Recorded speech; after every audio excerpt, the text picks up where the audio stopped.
Alors, bonjour tout le monde. Bienvenue au premier débat du Cercle de presse. Aujourd'hui, on va se concentrer sur les enjeux du Saguenay. Donc, ça inclut les 3 circonscriptions Dubuque, Jonquière et Chicoutimi. Alors, chaque parti qui est représenté à l'Assemblée nationale a délégué un candidat. Je vous les présente. Madame Mélanie Boucher, candidate dans Jonquière pour la Coalition Avenir Québec.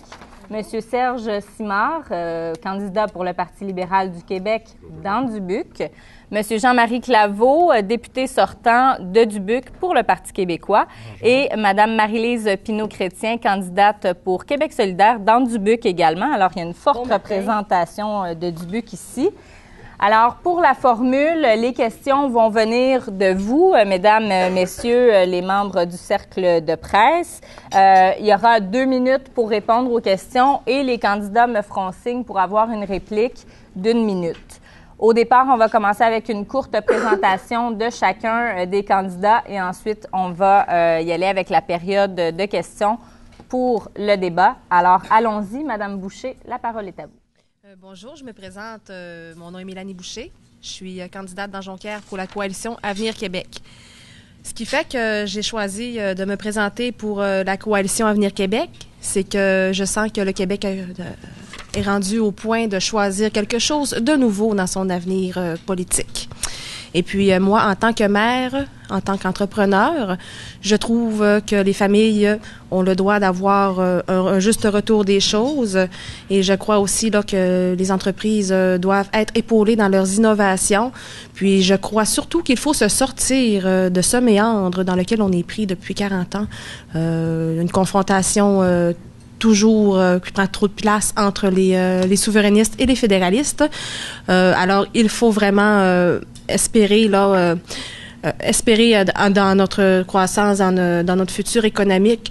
Puis, pour ça, là, ça prend un gouvernement qui a la tête ailleurs que dans les chicanes souverainistes fédéralistes. Ça prend un gouvernement qui a l'économie en tête, un gouvernement qui a les familles en tête, un gouvernement qui a les finances publiques en tête, un gouvernement qui veut offrir à la population ce dont elle a droit. Merci, Mme Boucher. Monsieur Simard? D'abord, Serge Simard, pourquoi je suis en politique. Je suis en politique, moi, parce que je veux servir les gens de mon comté, de ma région. Et puis, la seule chose qui m'amène, bien sûr, en politique, c'est de créer de la prospérité économique. Si je peux pas faire de politique pour créer de la prospérité économique, j'ai pas d'affaire en politique. Et moi, lorsque je regarde des gens qui travaillent, qui sont fiers de ce qu'ils font, c'est-à-dire on a dans notre région des gens qui ont beaucoup d'expertise dans plusieurs domaines. Et faut que ces gens-là demeurent ici, mais pour ça, ça prend des emplois. Et pour avoir des emplois, ça prend des investissements. Et pour avoir des investissements, ça prend nécessairement, je vous dirais, un momentum pour être capable que les investisseurs soient intéressés à venir chez nous. Moi, c'est pour ça que je suis en politique. Parce que je veux que les jeunes aient un avenir chez nous et je veux qu'ils gagnent leur vie. Donc, à partir de là, faut absolument qu'il y ait des gens qui s'occupent de l'économie et moi, je suis en politique spécifiquement pour ça. Merci, M. Simard. M. Jean-Marie Claveau. Merci, Mme la Présidente. Mesdames, Messieurs du Cercle de presse, il y a 18 mois, les Québécois ont choisi Mme Marois et son équipe pour prendre la gouverne de l'État. Bien des surprises nous attendaient. Malgré tout, notre première ministre a planifié et orchestré de main de maître ce qu'elle entendait faire pour l'ensemble des Québécois, même avec un gouvernement minoritaire. 4 piliers de l'action gouvernementale vous furent présentés, dont le premier, que nous avons tendance à oublier, l'intégrité. Pourquoi l'intégrité? Simplement pour ne pas faire les mêmes bêtises ni les mêmes erreurs que les libéraux. Pour aussi refléter les valeurs fondamentales du gouvernement Marois et pour valoriser la droiture en politique et démontrer que tout en étant honnête, on peut gérer l'État québécois et bien le faire. Avec le prolongement du mandat de la commission Charbonneau, l'instauration de la loi 1 de mon collègue Bédard, le travail effectué en étroite collaboration avec la fonction publique pour gérer plus serré les dépenses gouvernementales, la rigueur de mon collègue Godreau, qui a fait singulièrement défaut aux libéraux dans l'attribution des contrats pour les travaux d'infrastructures routières, entre autres. Voilà ce qu'en 18 mois, nous avons fait pour démontrer notre intégrité. Le second pilier consiste à faire en sorte que les Québécois retrouvent le chemin d'une prospérité durable. Bien que la situation économique mondiale fût désastreuse, le gouvernement Marois s'est retroussé les manches pour traverser le mur qui se dressait devant lui. Le contrôle des dépenses de l'État a fait mal, mais Nicolas Marceau a réussi à maintenir le cap. Et Martine Ouellette aussi n'a pas dérogé de l'objectif de notre gouvernement, renouveler la loi sur les mines. Les libéraux, pourtant majoritaires, n'ont jamais eu l'intention d'actualiser cette loi. Avec l'adoption de notre loi, nous avons sécurisé toute l'industrie minière, les MRC, les municipalités, les Autochtones, dans l'intérêt des Québécois. Voilà ce que nous avons fait en 18 mois pour démontrer notre volonté d'agir. En passant, le caucus régional du Parti québécois a été la première équipe à se positionner publiquement en faveur des projets d'Ariane Phosphac et nous vous assurons que le développement de Niobec continuera d'être supporté et suivi. La création d'emplois est au cœur de nos priorités régionales et nationales. Le troisième pilier avec de la gouvernance Marois est l'identité québécoise, si chère à notre première ministre. La fierté d'être québécois, avec notre culture propre, nos valeurs, notre langue française, notre facilité à s'ouvrir sur le monde et notre accueil légendaire pour les nouveaux arrivants, méritait une place de choix dans les actions gouvernementales menées par Mme Marois. En continuité avec ce que nous sommes véritablement, il devenait indispensable de mettre dans une charte toutes les valeurs québécoises ainsi que le respect et l'égalité que nous accordons aux femmes et aux hommes de chez nous. Je vous invite à conclure, M. Claveau. Pour conclure, le dernier pilier, non le moindre, est celui de la solidarité. Voilà un peu ce que vient solidifier la gouvernance de l'État sous un gouvernement de Parti québécois et vient dire au monde que la solidarité sociale est une richesse. Imaginez ce qu'un gouvernement majoritaire de Mme Marois pourrait réaliser. Tout ça dans 18 mois. Merci. Merci, M. Claveau. Mme Pinault-Chrétien. Bonjour, Mme Lalancette Plamondon. Ah, c'est l'inverse. Pas grave. C'est non composé, on s'en sort pas. Donc, Marie-Lise Chrétien-Pinot, et je me présente pour Québec solidaire. S'il y a des gens qui connaissent pas encore les valeurs de Québec solidaire, je vais vous les présenter. C'est des valeurs bien sûr, de solidarité, d'équité entre les hommes et les femmes, de pluralisme, c'est-à-dire d'intégration des gens qui proviennent de l'immigration, et aussi de souveraineté, donc d'indépendance, et puis de démocratie, bien sûr, et nous avons une vision altermondialiste. En fait, Québec solidaire se pose des questions qui sont à la base de toute société, en proposant des valeurs comme socle commun, donc les valeurs que je viens de vous proposer. C'est le début pour, ensuite de ça, avoir un plan financier. Donc, la croissance économique pour Québec solidaire n'est pas un but en soi. C'est des moyens qu'on se donne pour réaliser les valeurs qu'on met en commun, qu'on choisit. Et puis, la manière de choisir ces valeurs-là pour Québec solidaire, c'est notamment par des assemblées constituantes. Une assemblée constituante, c'est la manière dont qu'on a choisi à Québec solidaire pour faire un pays indépendant. Comme on a remarqué, je pense que depuis le libéralisme, en passant par le néolibéralisme, on a remarqué que la main visible du marché n'a jamais réussi à faire percoler les richesses vers une plus grande majorité de citoyens. On remarque en fait que, encore une fois, c'est les gens qui ont une petite minorité qui se retrouvent avec beaucoup d'argent et une grande majorité qui, finalement, se contente de peu. Comme dirait Richard Desjardins, il y en a qui ont tout, puis toutes les autres ont rien. On a réfléchi à la manière dont on pouvait, régler des questions de redistribution de la richesse avec un plan de sortie du pétrole. Ça, c'est notre moyen qu'on s'est donné, justement novateur, pour créer de la richesse, puis tout en étant créatif. C'est en fait l'idée de se donner un Québec indépendant qui est aussi un Québec qui propose aux autres États, aux autres gouvernements, aux autres provinces, une nouvelle manière de faire. Pour un Saguenay solidaire, si je reviens ici plus dans la région, on veut une diversification économique. On a vu encore depuis des décennies que la grande industrie passe, tout dépendant de la fluctuation du prix à la bourse des matières premières. Qu'est-ce qui va nous rester lorsqu'Alcan va peut-être quitter? Qu'est-ce qui va nous rester lorsque la mine d'Ariane Phosphate va avoir quitté? Qu'est-ce qui arrive lorsque les forestières finalement ferment? bien, on se retrouve avec des grandes crises d'emploi.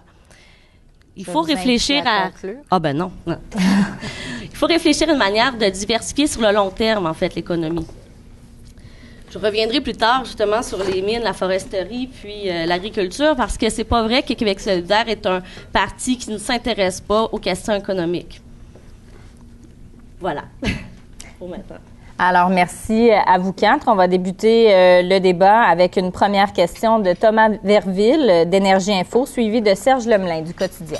On va commencer avec une question facile. Monsieur Claveau, votre bilan des 18 derniers mois, qu'est-ce que vous avez apporté de concret pour votre comté et pour la région du Saguenay? Et j'aimerais entendre les autres candidats sur le bilan de monsieur Claveau aussi. Bon, c'est bien.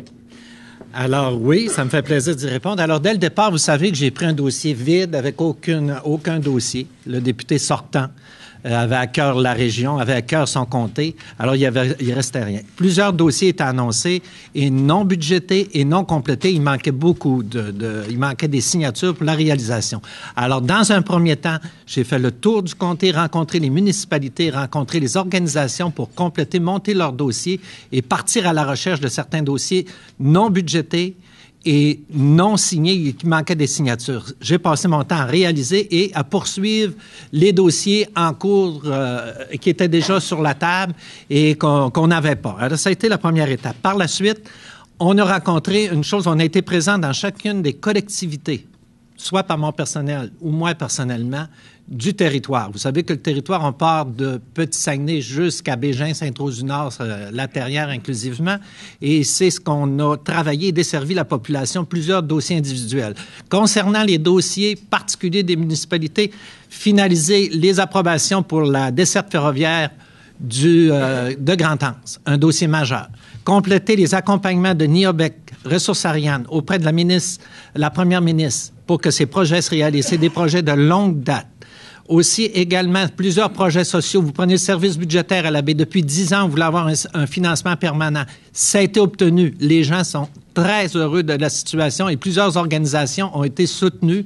Et c'est comme ça. Centre de sport à Saint-David-de-Falardeau, qui a été réalisé. Vous avez la coop de solidarité à Petit-Saguenay, 330 000 plus 50 000 d'intérêts qui sont absorbés pour des services de proximité dans le milieu. L'auberge Valmenot à Saint-Charles-de-Bourget, qui est un projet encore de proximité et qui permet à la population de se doter d'un restaurant et d'un centre d'hébergement. Merci, M. Claveau. Alors, je vais vous inviter à regarder le chronomètre. Ça peut vous aider pour vos réponses. Justement, M. Simard, je pense que vous voulez un droit de réplique. Oui, on a combien de temps? 1 minute pour le droit de réplique. Ça sera pas long. Une chose est certaine, c'est que M. Claveau, je suis quand même obligé de dire que lui, il a parlé beaucoup de proximité, là. Et puis, par rapport à ce que j'ai laissé, je dois vous dire que le député d'avant, qui était un autre député du Parti québécois, on recommence toujours nos bureaux à zéro. On nous laisse des bureaux vides, c'est normal. Faut pas se compter des peurs avec ça, là. Et d'autant plus que quand on a tout réalisé nos dossiers, on n'a pas à courir sur le des autres. Et il y a une chose qui est certaine, c'est que M. Claveau, qui travaille de proximité, le centre jeunesse à la baie, là, il a jusqu'à dénoncer son gouvernement pour dire que ça n'était pas normal qu'on ferme le centre jeunesse à la baie. Ils l'ont fermé et puis M. Claveau n'a pas fait ce qu'il avait à faire. C'est également ce qui va se passer à Roberval. C'est des gens qui sont les plus démunis. C'est des jeunes qui ne savent pas comment ça fonctionne pour faire des pressions. Et le syndicat fait bien son travail à ce niveau-là, mais M. Claveau n'a rien fait dans ce dossier-là. Et pour ce qui est des travaux de proximité, je suis quand même obligé de dire là que dans le comté du Buc, il ne s'est rien passé. Il ne s'est absolument rien passé. Il nous parle de la desserte ferroviaire. J'aime pas ça mal parler de mon prochain, là. Mais la desserte ferroviaire, il n'y a rien fait là-dedans. C'est nous autres qui l'avons annoncé et ça s'est réalisé. Votre temps est écoulé. Merci. Madame Boucher. Oui, si je pourrais me permettre de souligner que comme tout bon péquiste, M. Claveau parle beaucoup, mais moi, je vais vous faire le bilan du Parti québécois les 18 derniers mois. Moi, je suis une entrepreneur dans le secteur industriel. Et puis, je peux vous dire une chose, c'est que dès les premiers jours de l'élection du Parti québécois, là, on a senti une nette baisse de nos affaires. C'était épouvantable là, ce qui s'est passé. Ça a commencé lorsque Mme Ouellette a décidé de faire un point de presse sur le coin de la rue en espadrille. Hein? Tout un contrôle de la part du Parti québécois. Qu'est-ce que ça a fait? Ça a fait fuir les investisseurs. Ça a mis en doute la capacité des gens à continuer à exploiter les mines dans le nord du Québec. Écoutez, c'est sûr que tout n'était pas parfait avec le Parti libéral. Il y avait des ajustements à faire. Oui, on a eu de la corruption, malheureusement, mais il ne faut pas jeter le bébé avec l'eau du bain. C'est exactement ça que le Parti québécois a fait, parce que dans ce temps-là, le Parti québécois est un parti gauchiste et écologiste. Maintenant, on ne sait plus, le Parti québécois, où est-ce qu'il veut nous amener, mais tout ce que je sais, c'est que leur bilan dans la région, il est désastreux. Et puis, il ne faut pas croire, Mme Marois, là, que la situation va se rétablir facilement avec eux autres. Mme Boucher. Mme Pinault-Chrétien. Bonjour. Moi, les termes comme désastreux ou bien que M. Claveau n'aurait rien fait depuis 18 mois, je trouve que c'est vraiment radical. Je pense que M. Claveau a fait une partie de sa job de député, ce qui est à dire d'aller voir les gens. Je pense que qu'on soit libéral ou caquiste ou solidaire, c'est pas quelque chose à remettre en question, ni, j'espère, l'intégrité des futurs politiciens. Bien sûr, je pense que tout le monde y va de ses intérêts. Personnellement, je pense pas que c'est une question de Parti québécois ou de Parti libéral ou voire peut-être même futurement caquiste. Mais la question de subvention des organismes communautaires et culturels à travers les différentes municipalités du comté du Buc et bien sûr aussi de Chicoutimi et de Jonquière me préoccupe. Surtout les subventions à leur fonctionnement, donc de base qui ne vont pas toucher leur mission. Monsieur Claveau, je ne sais pas comment vous vous positionnez par rapport à ça. Vous avez dit que vous avez une approche solidaire. J'aimerais le retrouver aussi sous forme, bien sûr, d'argent dans le milieu culturel et communautaire. Ça, c'est quelque chose qui m'a un peu chicoté.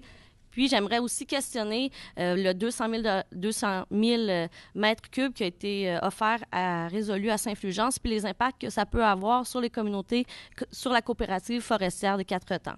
Alors, M. Claveau, je vais vous permettre de répondre à ces deux questions. Vous avez donc 1 minute. Alors, pour le service communautaire, vous savez, c'est le premier gouvernement qui indexait les organismes communautaires au niveau du mode de financement. C'est une préoccupation qui est constante. D'ailleurs, les réalisations le prouvent. Je parlais du service budgétaire de l'Abbé et d'autres organismes qui ont eu du financement par le Parti québécois.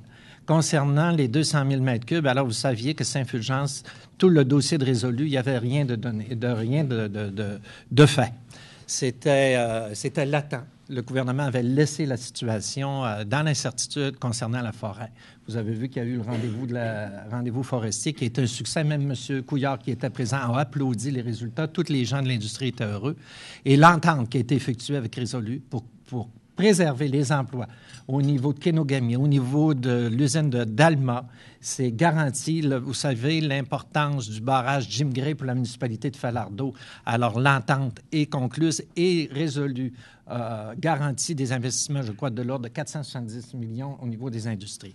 Et Saint-Fulgence, M. Garneau avait comme prérequis pour conserver les emplois de Saint-Fulgence d'avoir un approvisionnement supplémentaire de 184 000 mètres cubes supplémentaires. On sait qu'il y avait un backlog. M. Claveau, je vous invite à conclure. On va conclure. Il y avait un backlog, c'est-à-dire du bois non récolté par l'entreprise de plusieurs années. Alors, pour 5 ans, on a garanti, tel que demandait M. Garneau, l'approvisionnement nécessaire pour pouvoir ouvrir et installer une DDM3, qui est une machine plus performante. Merci, M. Claveau. On a donné les résultats. Alors, merci, M. Claveau.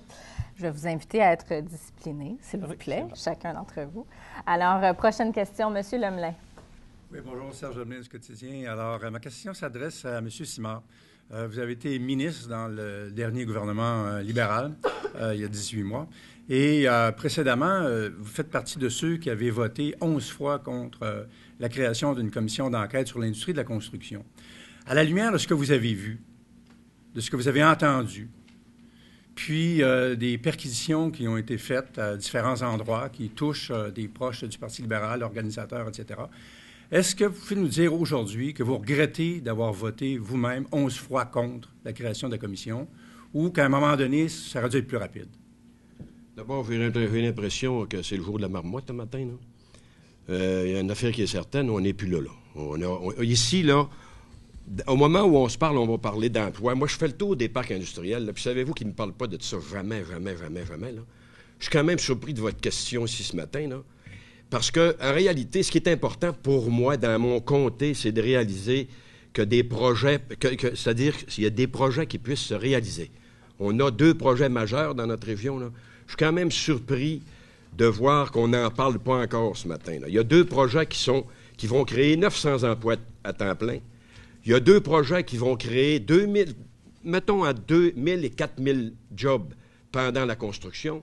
Et c'est là-dessus qu'il faut mettre l'emphase parce que quand tout ça sera mis en place, les 900 emplois à plein temps, ça va créer 2700 emplois approximativement en emploi indirect. C'est là-dessus qu'il faut travailler. Il faut arrêter là, de lever de lever de la poussière puis d'essayer de dire quoi que ce soit d'autre. Je veux juste vous dire que le Parti libéral, c'est lui qui a mis l'UPAC en place. C'est lui qui a annoncé la commission. C'est lui qui l'a mis en place. Et il s'est engagé à suivre les recommandations de la commission. Il a mis en œuvre tout ce qu'il devait mettre en œuvre pour s'assurer que ceux qui ont des choses à se reprocher, eh bien, qu'ils en subissent les conséquences. Maintenant, j'ai voté 9 fois, justement, parce que les enquêtes étaient en train de se réaliser. Et voilà que l'UPAC a fait son travail. Après ça, la commission s'est mise en place.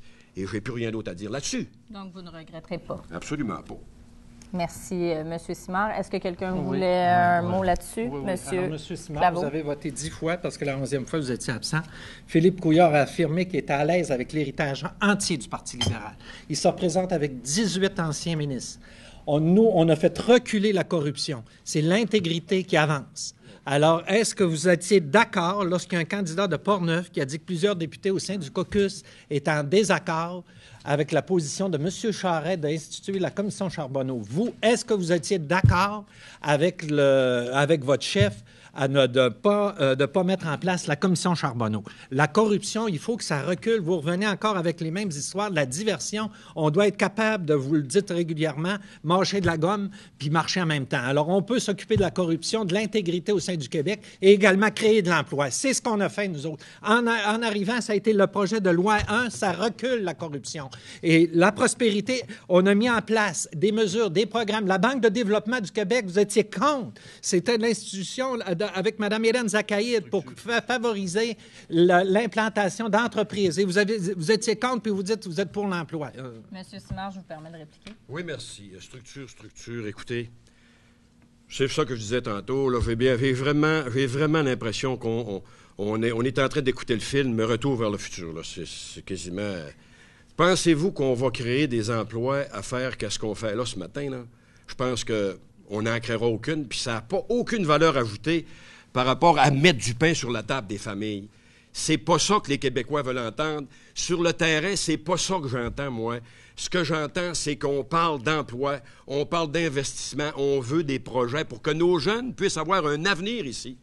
Parce qu'une région, je le dis et je le répète, une région dans laquelle l'économie est chancelante, elle peut avoir une histoire. On a la fabuleuse, là. On peut avoir une histoire, mais on n'aura jamais d'avenir.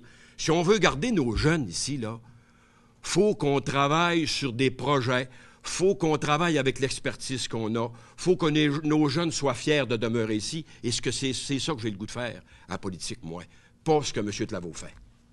Monsieur Simard, merci. Madame Boucher, vous vouliez une réplique? Moi, je suis plutôt irritée aussi là, que la corruption revienne sur le plancher parce que ça nous avance à rien. Et puis là, moi, là, je tiens à dire là, que M. Claveau dit qu'ils ont fait reculer la corruption. Moi, je dis qu'ils ont fait reculer la comparution de Mme Marois et de son mari dans les commissions d'enquête et la commission Charbonneau. C'est juste comme ça qu'ils ont fait reculer la corruption, eux autres. Madame Pinot-Chrétien. Bonjour. Donc, mettre du pain, les jeunes, travailler sur des projets, c'est tous des mots, en tout cas pour moi, là, qui sonnent complètement vides. Travailler sur des projets, je ne sais pas lesquels, comment on va les faire. La corruption. Posons-nous la question, qu'est-ce que c'est la corruption? C'est peut-être clairement aussi un manque de balises. Et puis ça, ben, c'est ce à quoi ça doit servir un gouvernement. C'est à réfléchir aux valeurs en premier lieu. Ensuite de ça, une fois qu'il y a des valeurs, ben, on crée des normes à partir de ces valeurs-là. Puis une fois qu'on a des normes, on les finalement sanctionne. Voilà, point. Petit cours 101. Prochaine question, Pascal Girard du Progrès dimanche, suivi de Vicky Boutin de Radio-Canada. Pour encore M. Simard. M. Simard, vous avez parlé de l'importance de créer des emplois, d'avoir des projets. En quoi ces choses-là seraient impossibles dans un Québec indépendant et en quoi expliquer en 2 minutes pourquoi les Québécois ne seraient pas assez bons pour se gérer eux-mêmes. D'abord, c'est vous qui dites ça. Le chronomètre, M. Girard, s'il vous plaît. Allez-y, M. Simard. D'accord. Moi, j'ai jamais dit que les Québécois n'étaient pas assez bons. Là. Mais une chose est certaine. Lorsqu'on regarde ce qui se passe dans le monde, partout, on essaie de s'unir pour être plus fort. OK? On parle de l'Europe, on parle de beaucoup de pays là, qui veulent s'unir pour être plus forts. Et ici, on veut se séparer pour être plus faible, ce que je comprends, parce qu'en réalité, actuellement, le Canada nous aide à s'en sortir. Il faut bien se le dire. On reçoit 9,2 milliards de péréquations par année et on reçoit 16 milliards de plus, si on parle des programmes, là, que ce que l'on paie au fédéral. Ça, d'abord, c'est d'entrée de jeu. Maintenant, ce qu'il faut créer actuellement, là, c'est de la sécurité. Il faut créer, je vous dirais, il faut que les investisseurs puissent sentir que l'on a une stabilité politique, une stabilité économique pour être en mesure qu'ils viennent investir chez nous. Les 2 projets que je vous ai parlé tantôt, que M. Claveau a dit aussi également, Ariane Phosphate et le projet à Saint-Honoré au niveau de Niobec, ils ont besoin de se financer. Ça prend un climat favorable à l'investissement parce qu'il y en a un qui c'est 1,3 milliard, l'autre c'est 1,7 milliard. Ça se prend sur les marchés financiers. Et les investisseurs, eux, ils savent très, très bien que le Québec, actuellement, est passé du 1er rang au 21e rang par rapport à la volonté des investisseurs de venir chez nous. Est-ce que c'est comme ça qu'on va créer des emplois puis qu'on va créer un momentum pour que nos jeunes aient l'intérêt de rester chez nous? Je pense que non. Moi, je m'engage justement à travailler avec toute mon énergie pour que les jeunes soient fiers de demeurer ici et qu'ils demeurent et beaucoup plus, là, pas seulement gagner leur vie, aient un avenir ici. Et pour ça, moi, j'ai toujours travaillé là-dedans. Si vous regardez mon ancien mandat, j'ai fait beaucoup d'investissements, bien sûr, par le gouvernement du Québec et on a créé, justement, des jobs dans le temps où on en avait besoin et c'est ce que je vais faire. Monsieur Claveau, j'aimerais vous entendre là-dessus parce que, justement, ce matin, on voit, notamment avec les sondages qui prédisent un gouvernement majoritaire libéral, que d'avoir parlé de souveraineté dans cette campagne, ça semble avoir nui grandement au Parti québécois depuis l'annonce du candidat Pierre-Carl Péladeau. Est-ce que la souveraineté demeure pour vous une priorité dans cette campagne? Alors, Mme Androuard a répondu que lorsque les Québécois voudront avoir la souveraineté, on fera un référendum pour réaliser leurs vœux, mais pas avant. Une chose qui est certaine, M. Simard, tout à l'heure, faisait part de la situation du Québec. Oui, un Québec indépendant. M. Couillard l'a dit que c'était viable. Et deuxièmement, il ne faut pas se fier à M. Couillard pour défendre les intérêts du Québec à Ottawa. Il le dit, lui, il accepte qu'est-ce que le fédéral, les institutions du fédéral faisaient par rapport au Québec. On l'a vu dans la nomination des juges.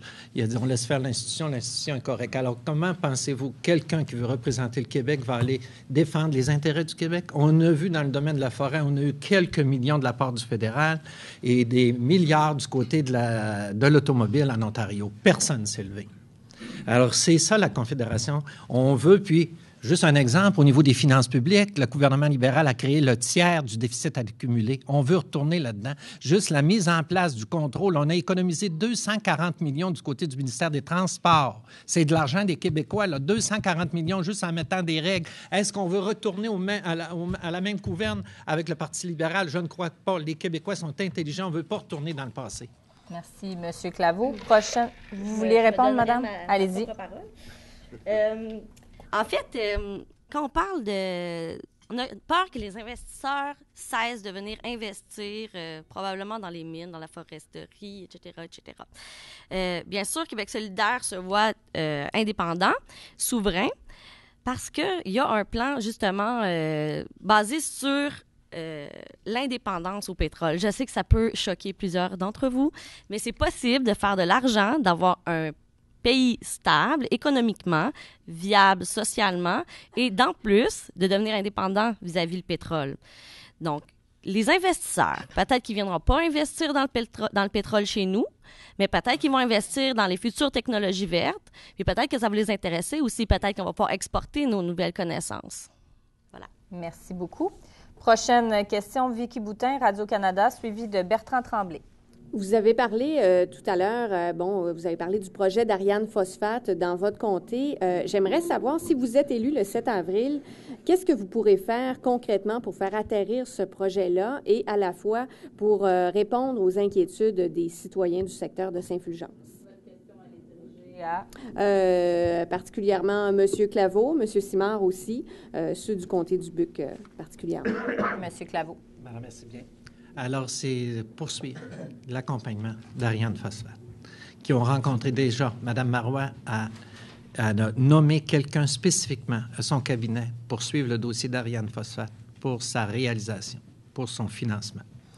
Les gens du côté du secteur économique, particulièrement. Alors, ces gens sont accompagnés.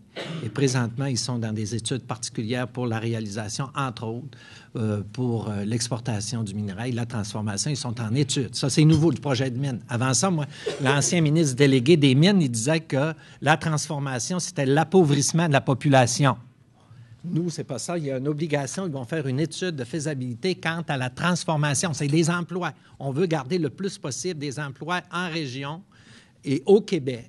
Et c'est par la transformation et l'exploitation, les deux. On peut faire les deux en même temps, parce que c'est des ressources non renouvelables. Alors, c'est certain qu'on va continuer l'accompagnement lorsqu'on a dédié quelqu'un de responsable pour les accompagner. Alors, c'est pour la réalisation et on va suivre le dossier continuellement, comme on accompagne aussi également Niobec, qui ont eu la chance de rencontrer également Mme Marois, Mme Ouellette, Mme Zakaïd, qui était responsable de la Banque de développement du financement, qu'on voit un outil qu'on voulait mettre à la disposition des entreprises du Québec pour du développement, pour la création d'emplois, ce qu'on nous a refusé à l'opposition. Alors, ce qu'on veut, c'est retourner l'ancien pattern libéral qui, on ne peut, qui manque de transparence. Oubliez pas, le modèle de fonctionnement, la gestion du Parti libéral, c'était la non-transparence. Rappelez-vous de Gentilly 2. On avait un rapport sur la table. Thierry Vandal, c'est pas nous autres qui l'a nommé. Thierry Vandal, un rapport qui disait que c'était non rentable. On l'a caché, on l'a découvert. Je vais vous en donner un autre, l'autoroute, là, tenez, regardez. Ça, c'était du 21 décembre 2011. Du budget, quand je vous parle de sous-budgétisation des travaux, alors l'autoroute 70, on faisait des annonces, hein?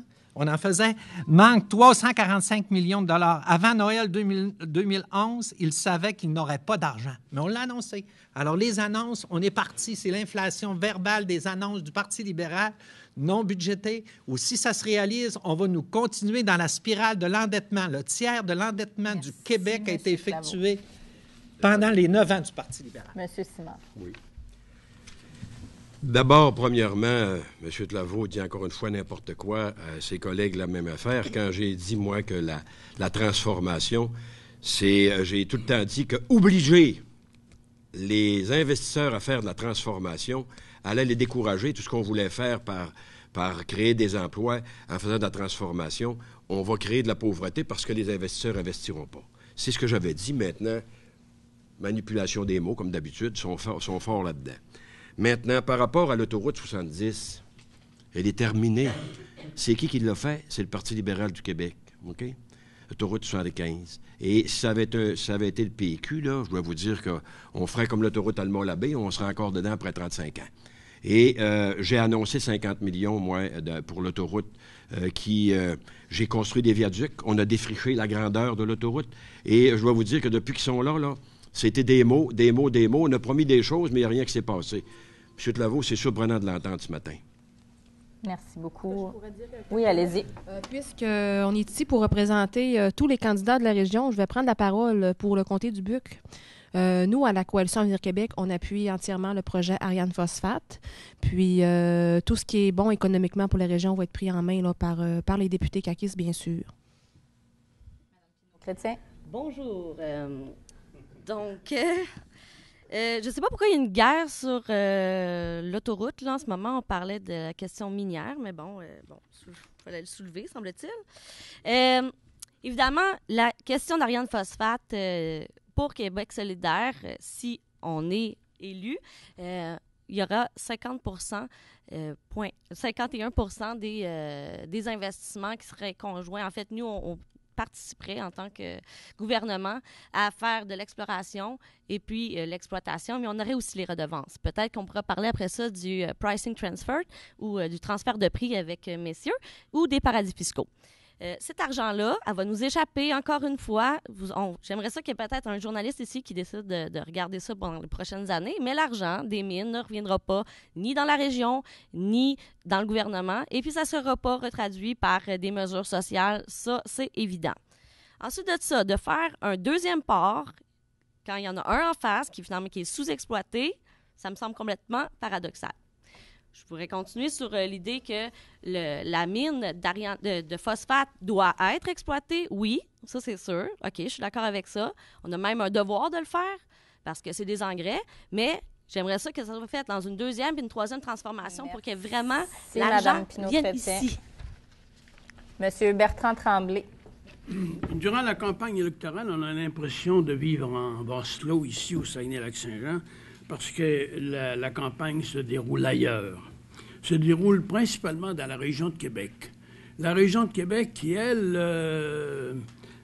vote, à l'heure actuelle, par exemple, les derniers sondages nous indiquent qu'elle voterait pour le Parti libéral, mais à la dernière élection, c'était pour la CAQ. On dirait que les citoyens de la région de Québec penchent toujours un peu vers le pouvoir. Pourtant, ils doivent nous servir d'exemple. Ils ont voté non au référendum, alors qu'ils auraient été les premiers à bénéficier d'une capitale nationale plutôt qu'une capitale provinciale. Dites-moi donc, vous qui avez siégé, M. Simard qui avait siégé à Québec, et vous, M. Le député de Dubuc à l'heure actuelle, dites-moi donc...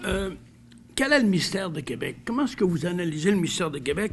Et deuxièmement, dans une sous-question, j'aimerais savoir si vous êtes d'accord pour accorder un statut particulier, par exemple, à la Ville de Québec, on en a déjà un, mais à Montréal, par exemple, avec un siège à Hydro-Québec, avec s'occuper d'immigration et tout ça. Ce sont des grandes questions qui se posent à l'heure actuelle. J'aimerais savoir qu'est-ce que vous en pensez. Merci, M. Tremblay. Je vous rappellerai simplement qu'on est à un débat sur les enjeux du Saguenay, hein? Alors, rapidement, je peux vous permettre de répondre, mais on va essayer de se... sont déterminés souvent par l'extérieur. Effectivement. Alors, M. Simard, allez-y en premier. D'abord, le ministère de Québec, M. Tremblay, écoutez, je pense que les gens de Québec sont un petit peu différents d'ici, là. Vous voyez comme moi que ça change de parti parce qu'ils regardent nécessairement les programmes et ils veulent s'assurer justement que les programmes correspondent à ce qu'ils attendent d'un gouvernement.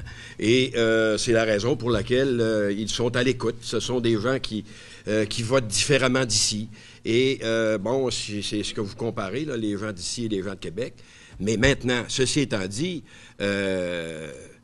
c'est clair que la région de Québec, qui est quand même une grande région, à ce moment-là, les politiciens ou encore les partis connaissent très, très bien la façon des Québécois, c'est-à-dire des gens de la Ville de Québec, de prendre position par rapport aux différents programmes. C'est la raison pour laquelle il y a beaucoup d'emphase sur la Ville de Québec, parce que ça peut faire un gouvernement majoritaire ou minoritaire.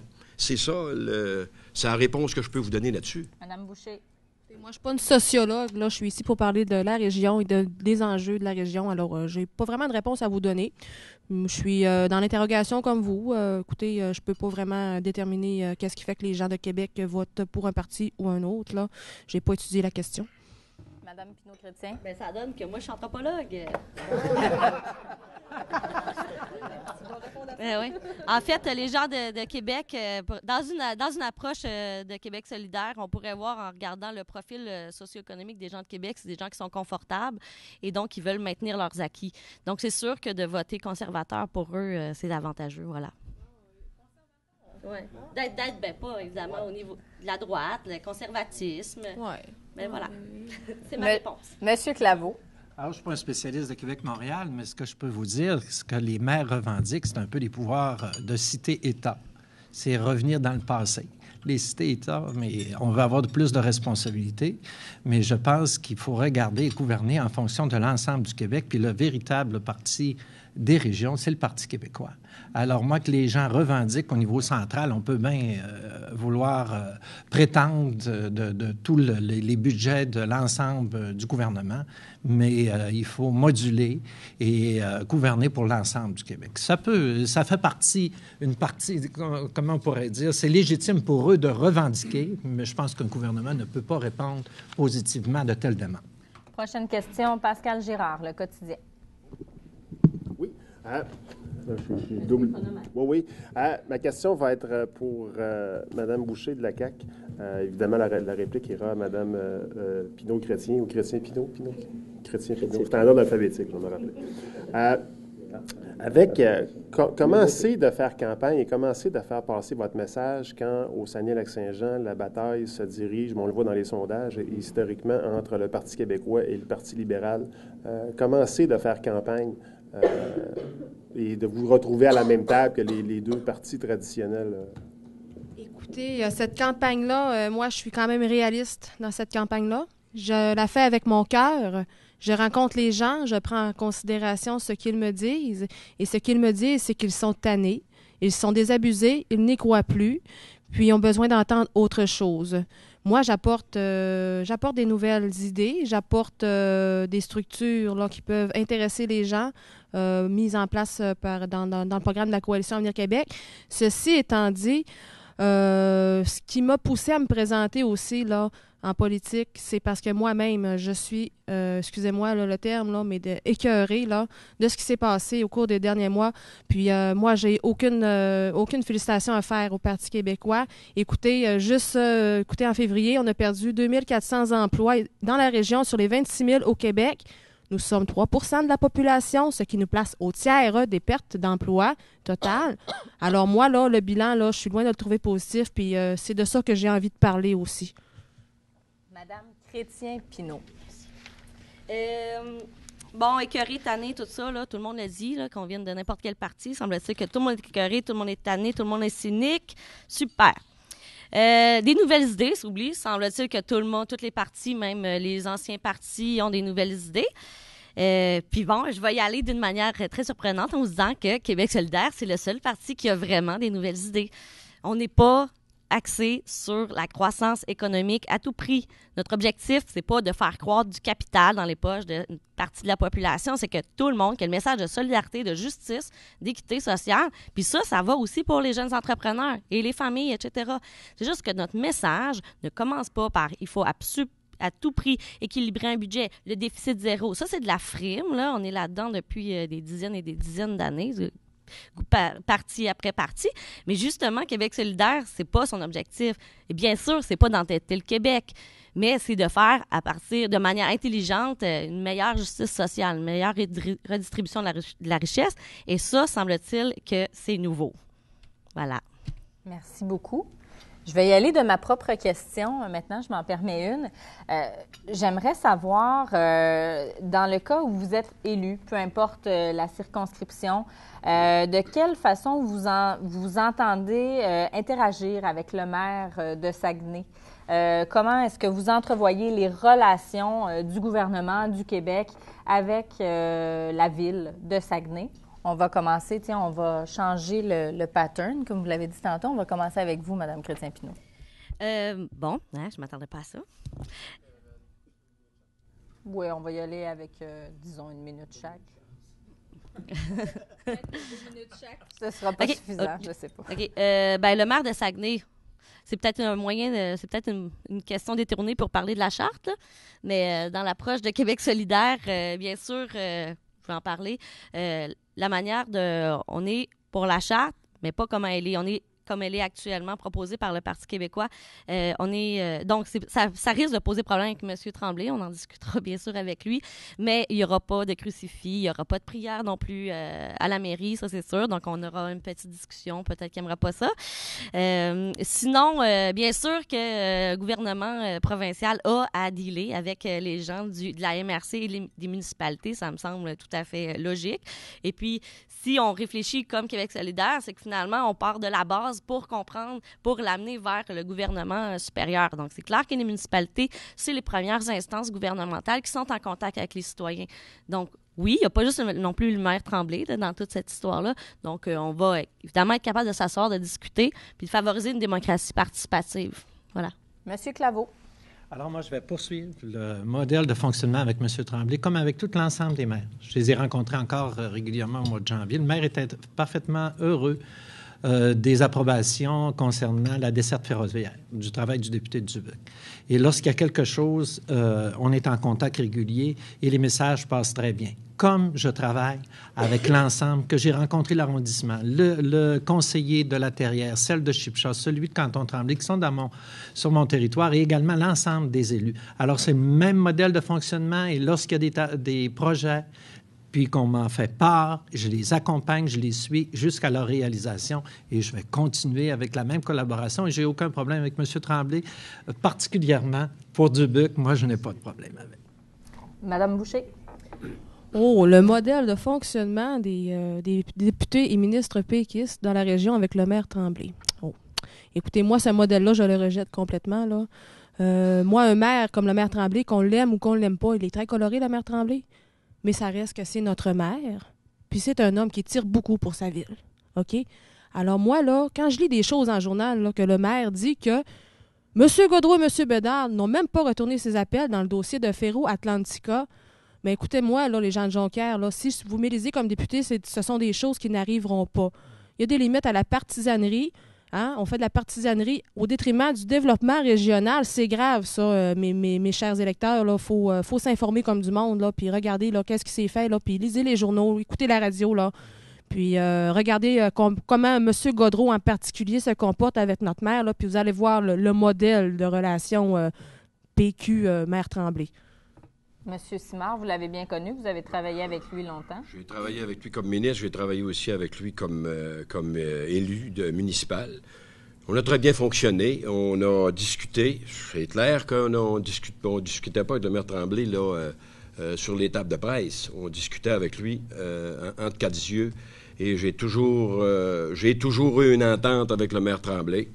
Tout le monde le sait, on n'a pas toujours été d'accord, mais on a travaillé ensemble, mais il y a une chose qui nous a toujours bien servi, c'est qu'on travaillait pour, comme M. Tremblay dit souvent, on travaillait pour les citoyens. Et lorsqu'on travaille pour les citoyens, ça nous rejoint et il faut faire les bons choix. On a toujours fait des bons choix pour servir les gens et c'est ce que je vais continuer à faire dans l'avenir si jamais j'étais élu, c'est bien clair. Prochaine question, Roger Boivin.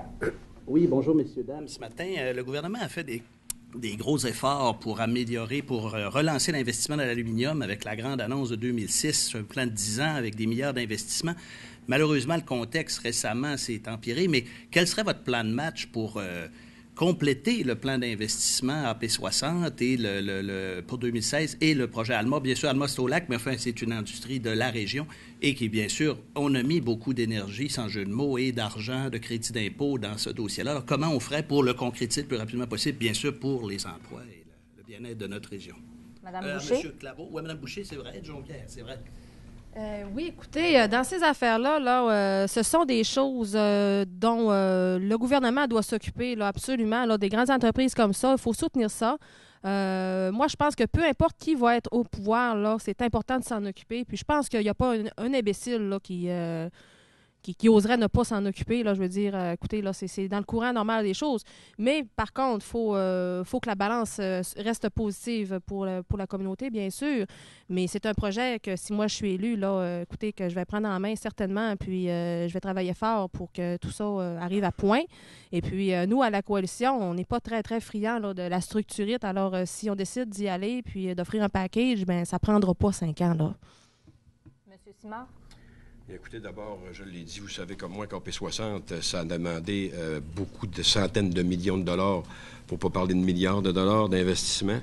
Et on le sait, depuis que le Parti québécois est au pouvoir, seulement à regarder, les investisseurs se sont tous reculés. Au niveau minier, les investisseurs se sont reculés. Au niveau AP60, on a terminé qu'est-ce qu'on avait à faire. Les investisseurs se sont reculés. On est venu, la ministre des Ressources naturelles, vous le savez comme moi, elle est venue dire à Rio Tinto Alcan que c'était des mauvaises entreprises au niveau de la qualité de ce qu'ils fournissaient à la population, là. Et un mauvais citoyen corporatif, elle l'a pratiquement dit dans ces mots-là. Et bien sûr, c'est pas comme ça qu'on va chercher des investisseurs. Je pense qu'il faut créer un climat favorable à l'investissement pour créer des emplois. Et actuellement, c'est pas ça qui se passe. On est dans une incertitude politique, une incertitude économique. Il faut travailler différemment. Monsieur Claveau? Alors oui, vous avez vu que notre gouvernement responsable, on s'est organisé avec Alcoa pour qu'ils maintiennent les opérations ici au Québec. C'était majeur. Rio Tinto Alcan, on va prolonger la vie utile des cuves tant et aussi longtemps que l'AP60 n'aura pas pris la relève. C'est clair? Et si Rio Tinto Alcan a des besoins particuliers, l'équipe régionale et le gouvernement, on est à l'écoute pour répondre comme on le fait avec Alcoa. Il faut maintenir les emplois en région. C'est une priorité, les emplois au sein du gouvernement du Parti québécois. Et on va poursuivre puis tout mettre en œuvre pour qu'il y ait de l'investissement et le maintien des emplois actuels. Alors ça, on peut vous le garantir autant. Si on le fait avec Alcoa, on va le faire avec Rio Tinto Alcan, comme on va le faire avec toutes les entreprises du Québec, pour les garder ici au Québec et susciter l'investissement puis les accompagner. Madame Pinot-Chrétien. Chrétien-Pinot. Oui. Décidément, cette blague. Hein? Vous le notez tous. En fait, j'aimerais justement qu'on réfléchisse à la manière dont on structure les redevances, mais l'argent, je sais que Rio Tinto investit dans notre communauté. J'aimerais qu'on puisse avoir un plan régional de distribution de cet argent-là. Donc, j'ai l'impression que ça se fait un peu à la pièce. J'aimerais ça qu'on soit capable, en tant que région, de gérer finalement ces investissements-là de manière claire dans un plan de développement sur 10, 15, 20, 25 ans. Ça, c'est les mêmes réflexions qu'on a aussi par rapport à la minière d'Ariane Phosphate. Parce qu'on sait que ça a des répercussions directement dans différentes activités ou bien des événements culturels au Saguenay. Donc, soyons capables de peut-être orienter justement sur un plan à plus long terme ces investissements-là. On voudrait savoir aussi, les questions, on a vu il y a 2 ans par rapport au syndicat, le fait que Rio Tinto était encore en train de produire de l'hydroélectricité et que finalement, pendant ce temps-là, il y avait un lockout et nous, eux, ils faisaient de l'argent. Et puis, vous comprenez, cette absurdité-là, ça ne peut pas se reproduire. Voilà. Alors, le débat tire déjà à sa fin. Je vais vous inviter chacun à faire une courte déclaration. Pourquoi les gens devraient élire un gouvernement de la CAQ, du Parti libéral, du Parti québécois ou de Québec solidaire? Allons-y avec vous, Mme Boucher. Oui. Parfait. On devrait élire un gouvernement de la Coalition Avenir Québec pour enfin s'en sortir, enfin faire le ménage, enfin dégraisser les structures, retourner les services directement aux citoyens. Écoutez, je vous invite à aller voir la plateforme de la CAQ, je vous invite à aller lire, je vous invite à vous informer surtout, puis je vous invite à voter en pensant aux générations futures. Merci. Monsieur Simard. D'abord, premièrement, je dois vous dire que les gens vont avoir un choix, le site, là. C'est de choisir entre la souveraineté, qui n'amène rien à dîner, ou encore choisir un gouvernement qui, lui, met sa priorité là où elle doit être, c'est-à-dire parler des vraies choses, s'assurer que l'économie va créer des emplois, va créer un avenir pour nos jeunes.